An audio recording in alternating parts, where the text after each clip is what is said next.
Hi, this is Vijay Kesari and welcome to Andhra Podcaster, where we discuss questions, perspectives and possibilities focused on development of Andhra. Friends, CBN గారి trade mark style ఏంటో తెలుసా? పవర్లో లేనప్పుడు 14 లక్షల కోట్ల అప్పులు అని చెప్పి చాలా సునాయాసంగా తేలిగ్గా చెప్పిస్తారు.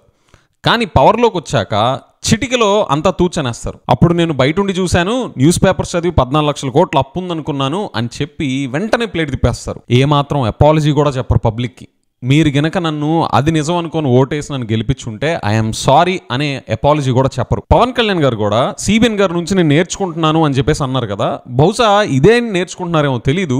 ఈయన లేటెస్ట్ గా ప్లేట్ తిప్పేసింది ఆయన ఓన్ ఫిల్మ్ ఇండస్ట్రీ మీదే. ఈ ఎపిసోడ్ లో ఈ థియేటర్స్ కి సంబంధించి పవన్ కళ్యాణ్ గారే ఎలాగ ఆయనకి క్లీన్ బోల్డ్ చేసేసుకున్నారు అండ్ ఆయన యాక్షన్స్ వల్ల జగన్ గారు మన స్టేట్కి ఎంత మంచి చేశారో పవన్ కళ్యాణ్ గారే ఆయన స్వయంగా మనందరికీ అర్థమయ్యేలా చేశారు. అండ్ ఈ ఎపిసోడ్లో ఆయన ఏం చెప్పారు అండ్ జగన్ గారిని ఎందుకు ఇలా పొగడ్తలతో ముంచేస్తున్నారు పవన్ కళ్యాణ్ గారు అని డీటెయిల్గా డిస్కస్ చేద్దాం. జగన్ గారి టైంలో మూవీ టికెట్ ప్రైజెస్ని రెగ్యులేట్ చేస్తా, ప్రైజెస్ని కంట్రోల్ చేస్తే పవర్లోకి రాగానే డీసీఎం పవన్ కళ్యాణ్ గారు ఏమన్నారు మీకు గుర్తుందా?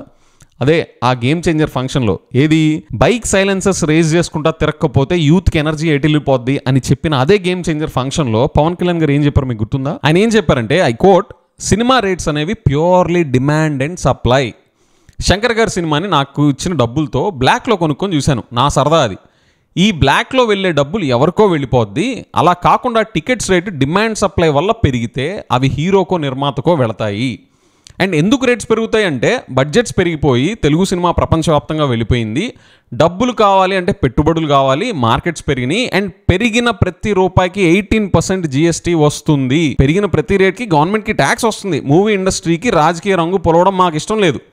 దీంతో పాటు ఆయన మిల్టన్ ఫ్రీడ్మన్ థియరీ కూడా మనకి వినిపించారు. ఒక పెన్సిల్ని చూపిస్తా, దానికి వాడిన rubber, graphite, lead, bronze ribbon ప్రపంచవ్యాప్తంగా వస్తాయి. అలాంటి పెన్సిల్ తయారీకే అన్ని వాడుతుంటే ఈ సినిమా తయారీలో కూడా ఎక్కడి నుంచో జనాలు వస్తూ ఉంటారని చెప్పి ఫైనల్గా మూవీ టికెట్ రేట్స్ పెంచడం మంచిదే అని చెప్పేసి ఆయన ఇంత థియరీ చెప్పుకుంటూ వచ్చారు ఆ గేమ్ చేంజర్ ఫంక్షన్లో. ఇప్పుడు థియేటర్స్ వాళ్ళు వాళ్ళ ప్రాబ్లమ్ని, వాళ్ళ ఇష్యూని ముందు తీసుకొచ్చి ఏమంటున్నారంటే, వాళ్ళని రెవెన్యూ షేరింగ్ మోడల్లోకి కనుక తీసుకువెళ్ళకపోతే వాళ్ళు సస్టైన్ అవ్వలేకపోతున్నారు. మూవీ థియేటర్స్ రన్ చేసే ప్రెషర్స్ నుంచి వాళ్ళు సస్టైన్ అవ్వాలి అంటే వాళ్ళని కూడా రెవెన్యూ షేరింగ్ మోడల్లోకి తీసుకువెళ్ళాలి అని చెప్పేసి వాళ్ళు ప్రొటెస్ట్ చేస్తా, అది కనుక వాళ్ళు ఫెసిలిటేట్ చేయకపోతే, గవర్నమెంట్ వాళ్ళు ఫెసిలిటేట్ చేయకపోతే both Andhra and Telangana June 1 నుంచి వాళ్ళు థియేటర్స్ షట్ డౌన్ చేసి ఇండెఫినెట్ స్ట్రైక్ వెళ్తాము అని చెప్పేసి వాళ్ళు అనౌన్స్ చేశారు. ఇప్పుడు పవన్ కళ్యాణ్ గారు, him coming from Telugu film industry, నేను ఆయన నుంచి ఎక్స్పెక్ట్ చేసిన న్యాచురల్ రెస్పాన్స్ ఏంటంటే, ఆయన రేట్స్ పెంచడం పైన ఇంత ఎంకరేజ్ చేసే వ్యక్తి, ఫిల్మ్ ఇండస్ట్రీ ప్రాబ్లమ్స్ని అంత టెక్నికల్గా థీరీలు చెప్పి మరీ ఎక్స్ప్లెయిన్ చేసే వ్యక్తి ఈ సమస్యని చాలా సునాయాసంగా సాల్వ్ చేసి పెద్ద మనసుతో వాళ్ళని ఇంకా అకామిడేట్ చేసి వాళ్ళ ప్రాబ్లమ్ సాల్వ్ చేసి అవతల పడేస్తారో నేను అనుకున్నా. కానీ ఏం చేశారు, థియేటర్స్లో అమ్మే ఫుడ్ అండ్ బెవరేజెస్ మీద పడ్డారు. ఆ థియేటర్స్ అన్నిటి మీద ఇన్స్పెక్షన్ చేస్తా ఏమన్నారో తెలుసా? చూడండి, this came in the Hindu. Mister Pavan Kalyan stress that if families are to be encourage to visit theatres, food and beverages prices must be reasonable. Lower prices can help increase footfall and ultimately improve tax revenue అంట. విన్నారా? Lower prices can help increase footfall and ultimately improve tax revenue అంట. Excessive pricing of items such as popcorn, soft drinks and even bottled water in cinema halls often surpasses the ticket price. ఆయన అక్కడ ఏమంటున్నారు తెలుసా? Families థియేటర్స్కి వచ్చేలాగా ఉండాలంటే అక్కడ అమ్మే ఫుడ్, డ్రింక్స్ ఇవన్నీ కూడా రీజనబుల్ ప్రైజెస్లో ఉండాలి. ఇలాగ రేట్లు తక్కువ ఉండడం వల్ల ఫ్యామిలీస్ థియేటర్స్కి రావడం పెరిగి ట్యాక్స్ రెవెన్యూ పెరుగుతుంది అని సెలవిచ్చారు. అదేంటి సార్ పవన్ కళ్యాణ్ గారు, మీరు గేమ్ చేంజర్ ఫంక్షన్లో చెప్పిన థీరీని అంతటిని ఏ కాకికిచ్చి మీరు ఎత్తుకెళ్ళిపోమని చెప్పారు? ప్రైజెస్ ఎంత ఎక్కువగా ఉంటే అంత రెవెన్యూ కదా గవర్నమెంట్కి. మీరు చెప్పిన సూక్తి ముక్తావళి ప్రకారం అక్కడ పాప్కార్న్కి, కూల్ డ్రింక్స్కి ఎంత రేట్లు ఉంటే అంత గవర్నమెంట్కి రెవెన్యూ పెరుగుతుంది కదా.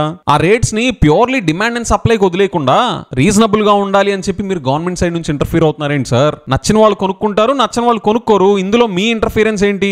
మీ మూవీ రిలీజ్కి డిస్టర్బెన్స్ క్రియేట్ చేస్తున్నానా?